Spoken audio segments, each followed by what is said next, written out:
Muitas vezes Deus, Ele não livra da cova, mas livra na cova, né? Essa é uma experiência que é dura, mas Deus tem os seus planos. Obrigado, querido Luciano, pela palavra, pelo testemunho, pelo ensinamento para nós também. Amém? Então, se nós estamos passando por aperreio, é se posicionar. Amém? Amém ou não amém? Eu pretendo ser breve, porque o assunto hoje, Páscoa, tem tudo a ver com aquilo que nós vamos ministrar daqui a pouco. Aliás, vamos participar da ceia. Então, eu quero compartilhar primeiramente João capítulo 1, verso 29.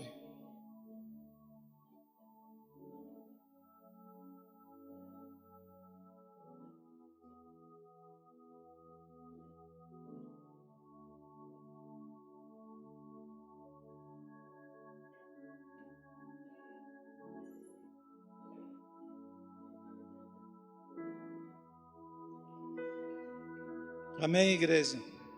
Antes de lermos, faça uma reflexão agora, orando ao Senhor, juntamente comigo. Porque tudo que somos e tudo que temos vem de Jesus. Porque Ele nos substituiu na morte. Pai, estamos em Tua presença, nesse culto, adorando a Ti.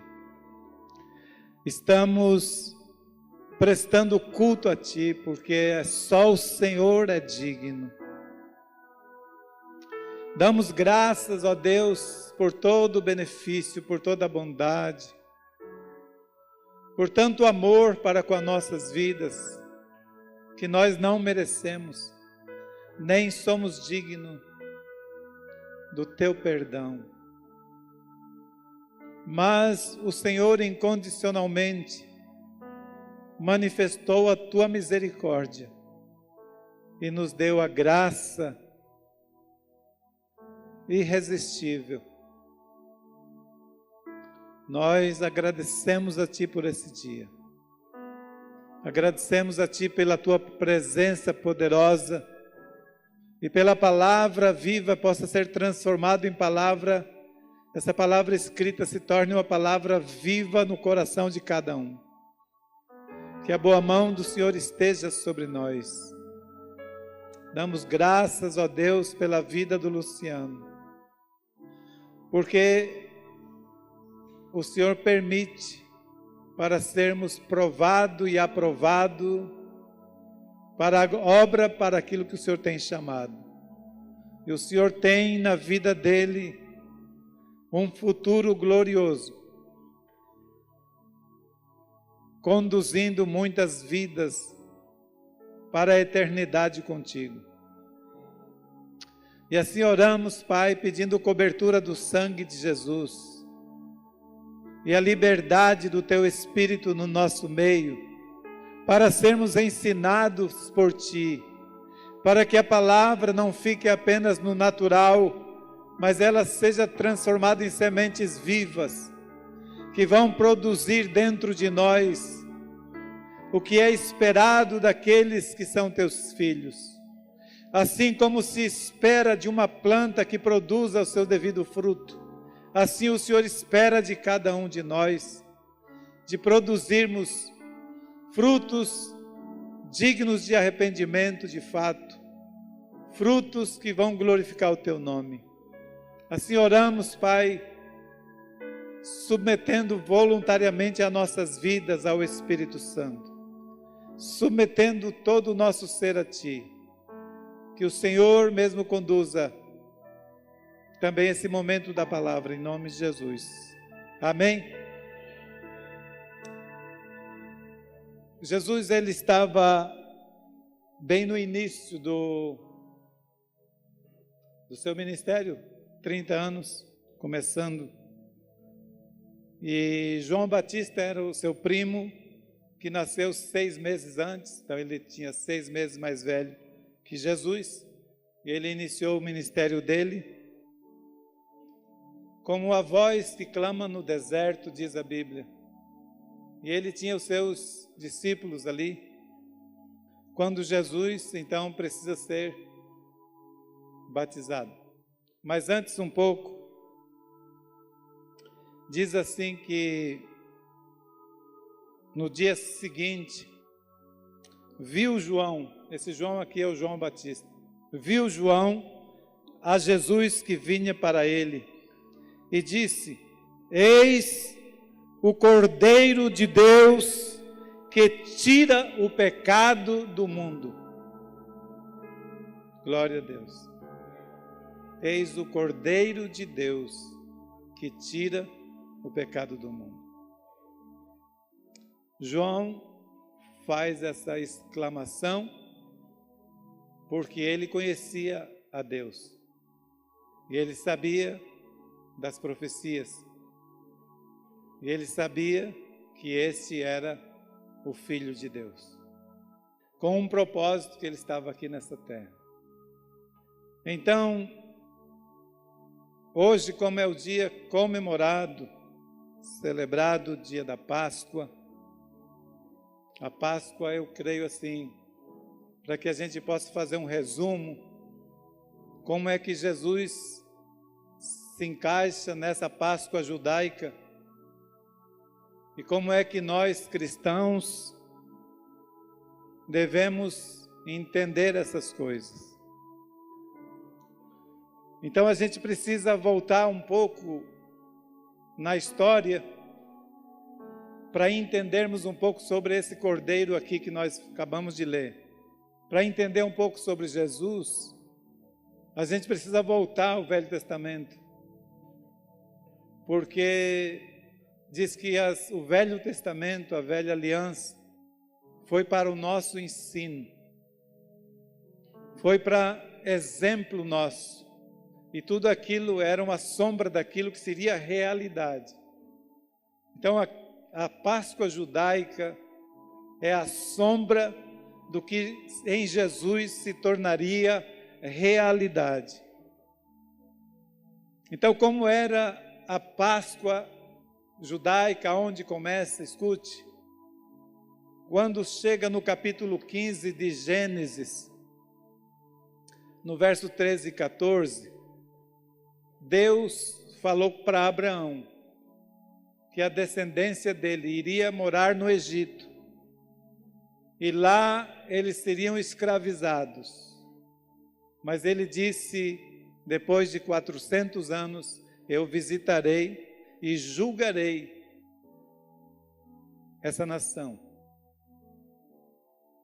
Então a Páscoa é onde culmina, a Páscoa judaica, é onde culminou esse tempo do povo que estava, naquele momento, escravizado pelos egípcios. Porque no começo foi tudo muito bom. Quando José se torna governador do Egito, admirado por todos, mas aquela geração foi embora. E vem outro faraó que não passou por aquele momento. E eles começam a perceber o crescimento do povo de Israel, o povo de Deus, numericamente. E eles então perceberam que poderia ser que, se houvesse uma guerra, esse povo se uniria contra e poderia se vingar contra o Egito e assim por diante. Então começou a perseguição. Começou aos poucos, sendo tirado a liberdade do povo hebreu. E aí chega o momento que eles se tornam escravizados, escravos de Faraó, escravos no Egito. E se passam 400 anos. E eles começaram a clamar a Deus. E Deus então mandou um libertador, Moisés, que figura a pessoa de Jesus também como nosso libertador. Mas Egito não iria aceitar a mão de obra de graça, saírem e irem deixando essa lacuna lá no Egito. Por isso, Deus precisou agir com rigor, para que Faraó entendesse, e todos os deuses do Egito entendessem, que Deus é Deus. Então começaram, e vocês já sabem, que começou a vir o juízo de Deus, através de pragas. E para resumir, foram 10 pragas, uma seguida da outra, de quando em quando. Mas Deus, quando chega no capítulo 11 de Êxodo, Deus ele dá as instruções para Moisés. Agora virá a última praga. E agora definitivamente Faraó deixará vocês ir. Então fiquem prontos. E no capítulo 12, verso 12, a gente poderia ler agora, se possível colocar na parede para nós, 12 de Êxodo. Diz assim: porque naquela noite, numa determinada noite, haveria o juízo final, digamos assim, sobre os egípcios, sobre a nação. Naquela noite passarei pela terra do Egito e ferirei na terra do Egito todos os primogênitos, desde os homens até os animais. Executarei juízo sobre todos os deuses do Egito. Eu sou o Senhor. A 10ª praga, a morte de todo filho mais velho. Todo filho mais velho da família, naquela hora, iriam ser mortos. Desde os animais até de Faraó, a casa de Faraó, até o mais simples morador, a família mais pobre, perderia o seu primogênito. Mas Deus deu instrução para Moisés, para que fizesse distinção entre o justo e o injusto, entre o que serve a Deus e o que não serve a Deus. Ele disse: vocês hebreus, vocês que são meus, vocês vão fazer uma seguinte coisa, para que o anjo da morte não ceife os primogênitos israelitas.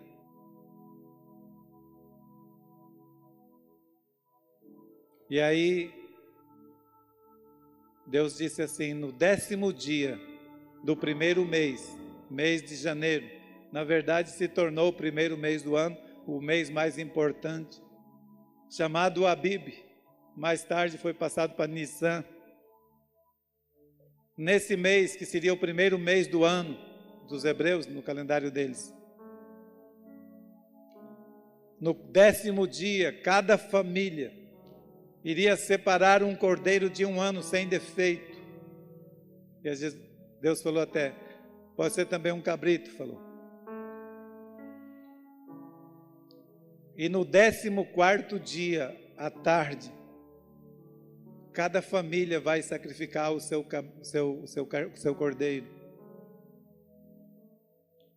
Cordeiro, como disse, é filho do carneiro com a ovelha, cordeiro. Então, eles teriam de tardezinha matar esse cordeiro, e o sangue, cada pai de família iria passar nas laterais da porta e em cima da porta. Esse sangue do cordeiro. Muito importante isso. Porque daí vem o significado da palavra Páscoa. Eu gostaria que colocassem o slide que eu pedi hoje sobre o significado da Páscoa.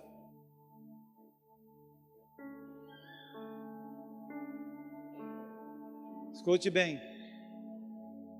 A palavra Páscoa significa passar por cima. Do hebraico passar, derivado do verbo passar, que significa saltar ou passar. Saltar no sentido pular essa casa, pula essa casa. Passa por cima dessa casa que tiver o sangue. Esse significado faz referência à ocasião em que Deus enviou a 10ª praga sobre o Egito. Essa 10ª praga resultou na morte de todos os primogênitos, mas os israelitas nada sofreram. Amém? Acho que era só isso, né?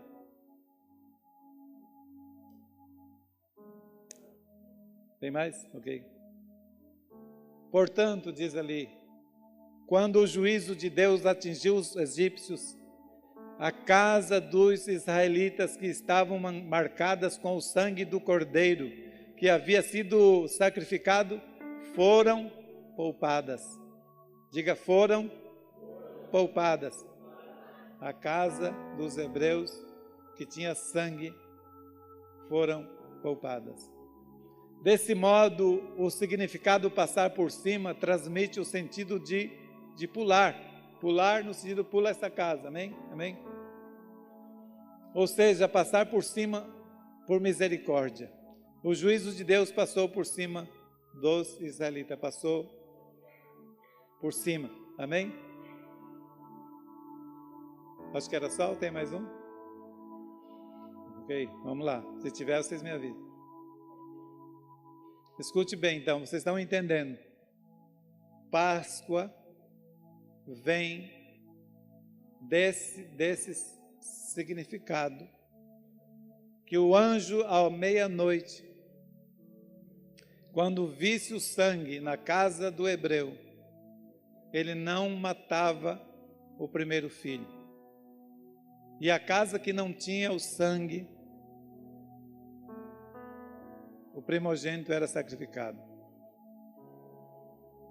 E aí, desde os animais até os humanos dos hebreus, nenhum passou por esse juízo. Foram poupados. Amém? Então essa Páscoa se tornou um memorial para Israel. Deus disse que a partir daquele dia, todos os israelitas, quando entrassem na terra prometida, deveriam fazer uma vez por ano a comemoração ou a celebração da Páscoa, como é feito até hoje.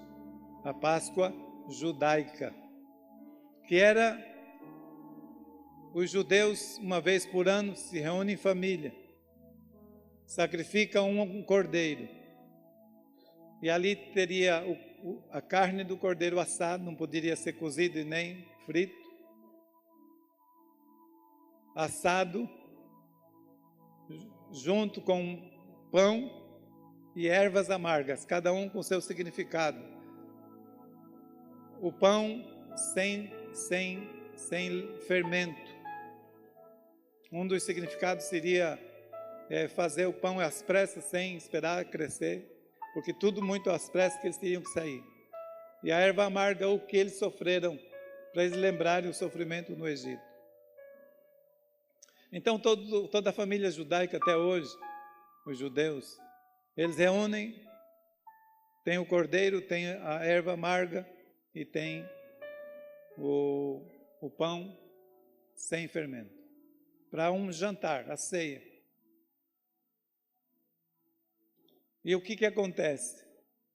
O que nós queremos? Porque isso foi mais ou menos em 1500 anos, aliás, 1590 anos antes de Cristo. Hoje nós estamos vivendo 2024 depois de Cristo.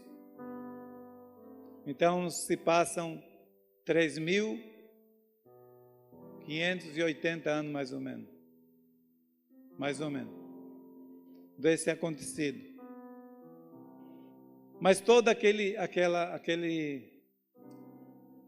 ritual, aquele memorial, o que eles estavam dizendo? Foi o dia que Deus nos tirou do Egito. Foi o dia que nós nos tornamos livres da escravidão.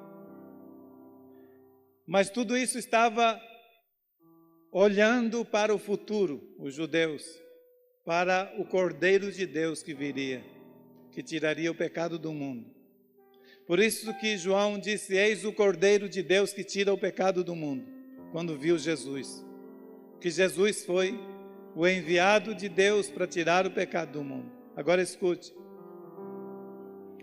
Como é que Deus conduziu para que hoje nós cristãos pudéssemos ter um memorial, diferentemente de você matar um cordeiro e comer, que já foi morto, mas um memorial daquilo que a gente poderia chamar de Páscoa cristã, se é que a gente pode chamar de Páscoa cristã, é a ceia. Só que essa ceia, a gente aqui na igreja celebra uma vez por mês. Então é mêsversário, né? Mas pode ser feito também nas células, não tem data assim.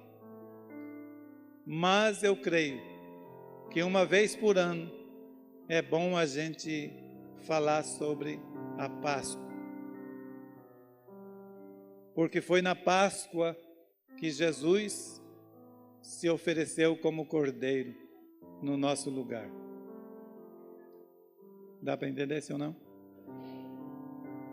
Então o que acontece? Jesus, ele é judeu, assim, de nascimento, aqui na terra. E como judeu, pelo que eu entendi, Lucas capítulo 2, 41, será que eu estou certo? Lucas 2, 41. Olha o que diz ali.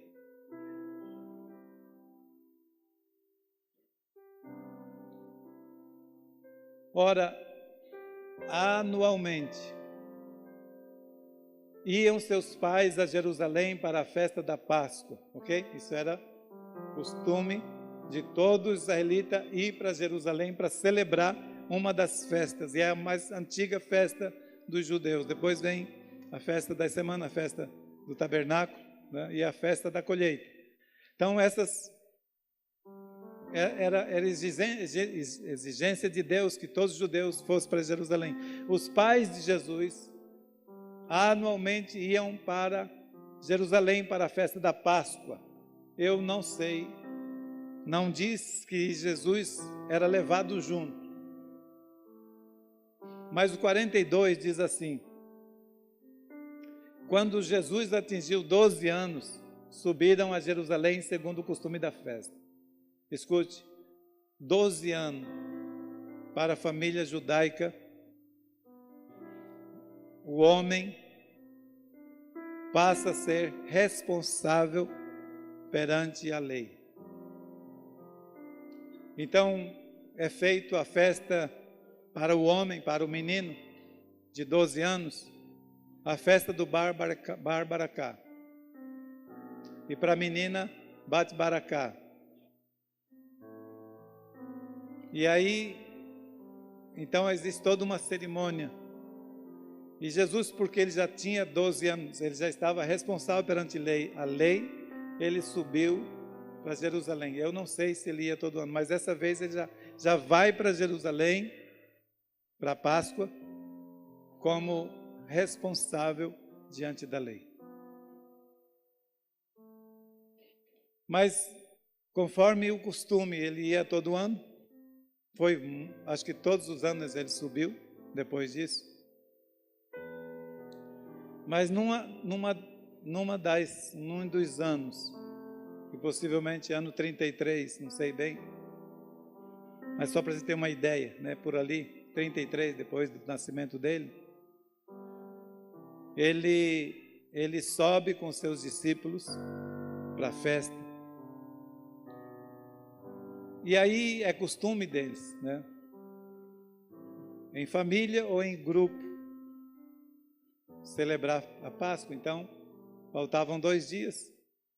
Perguntaram a ele aonde vai ser. Ele disse: vocês vão preparar a festa lá em tal lugar.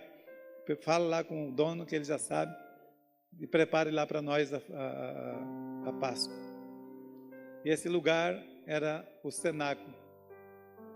Dizem que era do pai do discípulo João Marcos. Era parente de um que seguia ele como discípulo. Assim diz a história.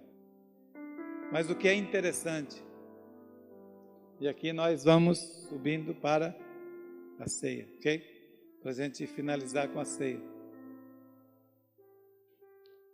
Então, Jesus manda preparar a ceia e, como de costume, à tardezinha se reúne. E ali que aconteceu, segundo o relato de João, capítulo 13, João relata no capítulo 13 do seu livro, o acontecimento, as falas de Jesus com eles, o lavar dos pés dos discípulos. Lembra que Jesus lava os pés? Foi nessa noite, possivelmente de quinta-feira, que era a Páscoa judaica. Ele estava celebrando a Páscoa instituída no Egito. E eles, então, segundo o que Paulo recebeu de direção, e a gente lê em 1 Coríntios, é que ele primeiro pegou o pão sem fermento, deu graças, o partiu e disse: isto é o meu corpo, que é dado por vós. Então, o que a pastora Edmeia Williams explicou bem para nós é que quando chega esse momento para os discípulos, de repente, o cordeiro que era sacrificado anualmente, ele se colocou agora ali naquele lugar como o Cordeiro de Deus, que tira o pecado do mundo. Então, quando ele disse: esse é o meu corpo, eu sou o sacrifício, eu sou o Cordeiro. Entende isso? E naquele momento, então, a Páscoa, que era olhando para o futuro, ali naquele momento se torna a realidade do projeto de Deus para a humanidade. Porque agora não era só o cordeiro que era sacrificado, mas agora o próprio Jesus disse: eu sou o cordeiro. E eles jantaram normalmente, seguindo todos os ritos, e ele então toma o vinho, o cálice. Disse: este cálice é a nova aliança, ou a aliança. A aliança dele com as pessoas que iriam crer nele. Por isso ele disse: tomai, bebei, em memória de mim. Então, o sangue, o vinho simboliza sangue. O sangue, segundo Deus, lá no Velho Testamento, é a vida. Então ali ele estava dizendo: eu estou dando o meu corpo como sacrifício e a minha vida em resgate de muitos. Eu sou o Cordeiro Pascal.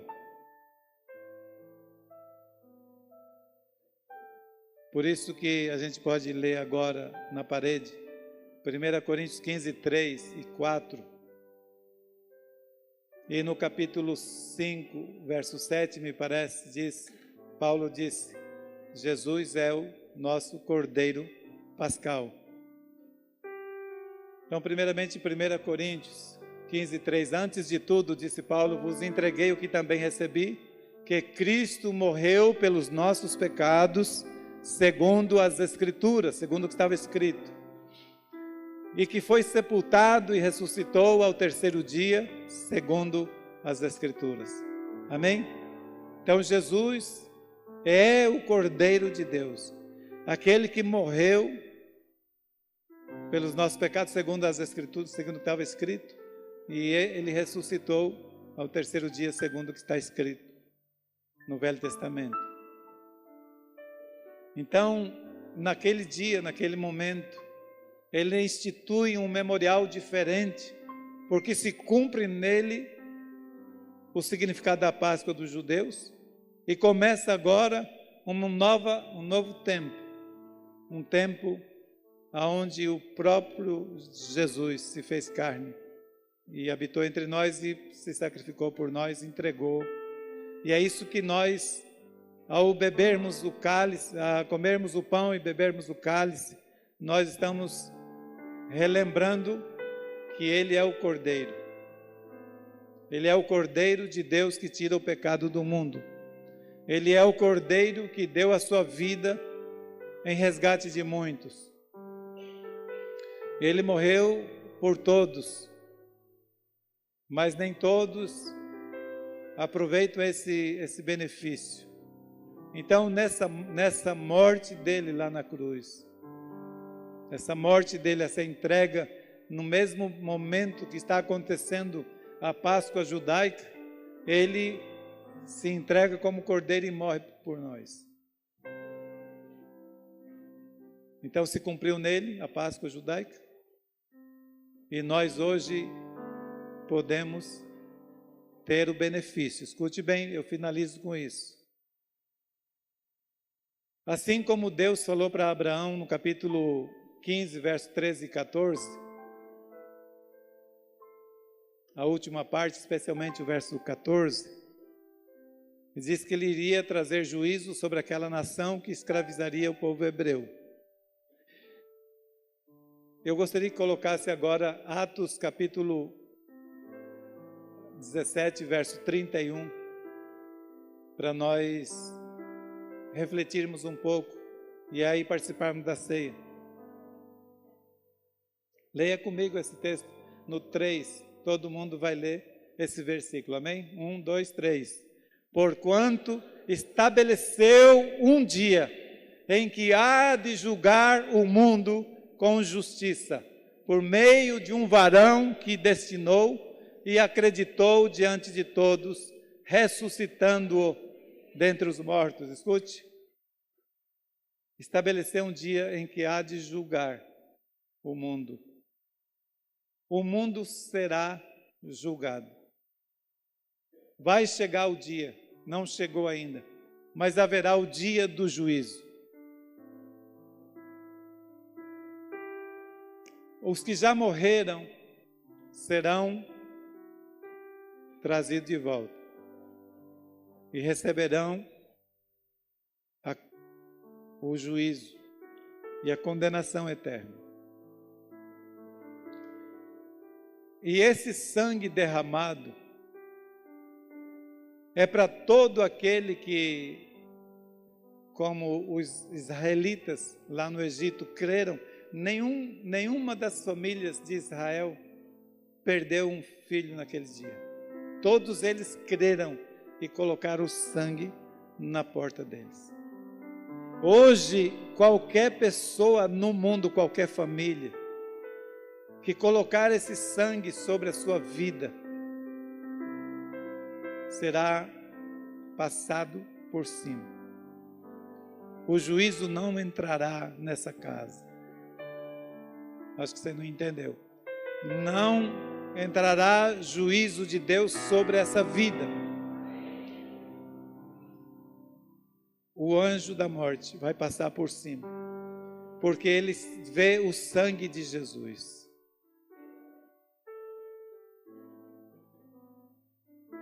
Eu acho que a gente não consegue entender isso na realidade, no fundo, porque senão a gente estaria saltando de alegria, porque nós não seremos julgados com o mundo.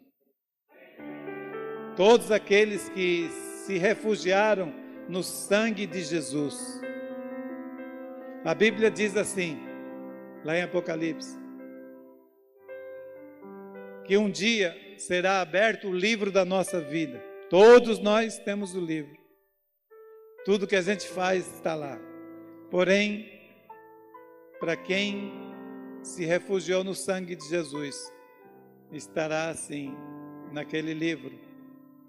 Foi pago. Ou o sangue de Jesus está lá, entendeu?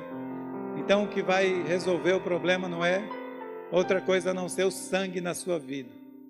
O sangue de Jesus. Sobre sua casa, sobre sua família.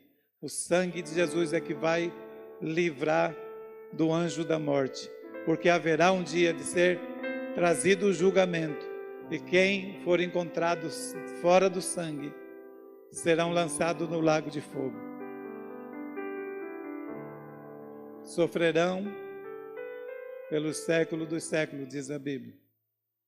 Então felizes são aqueles que entenderam que Jesus é o Cordeiro Pascal, que Jesus morreu pelos nossos pecados e ressuscitou, segundo as Escrituras. Quem crê nele, ainda que esteja morto, viverá.